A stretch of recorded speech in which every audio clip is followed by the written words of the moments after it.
اوپر نقاب بھی نہ آئے۔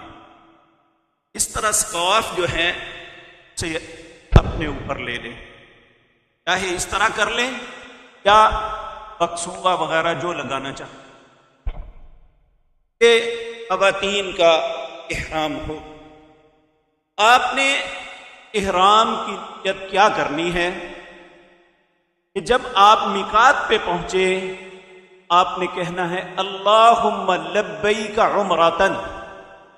آپ دہرائیں ذرا، اللہم لبیک عمرۃ، اے اللہ میں حاضر ہوں عمرے کے لیے۔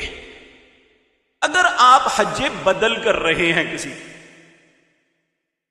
ماں کا، باپ کا، بھائی کا، بہن کا، اگر بہن ہے تو لی اخی بھائی کے لیے، لی اخی اختی بہن کے لیے، لی امی ماں کے لیے، لی ابی باپ کے لیے، کس کے لیے آپ کر رہے ہیں نیت میں اس کلمات ادا کریں۔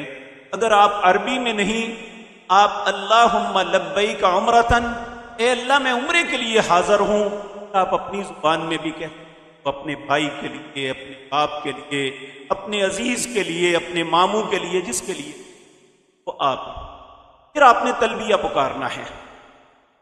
یہاں ایک بات ذہن میں رکھے، نبی کریم صلی اللہ علیہ وسلم نے فرمایا جب میقات کے اوپر کوئی شخص آتا ہے اور آ کے کہتا ہے اللہم لبیک عمرۃ یا اللہم لبیک حجا، اگر اس کا رزق پاک ہے، اس کی نیت صحیح ہے،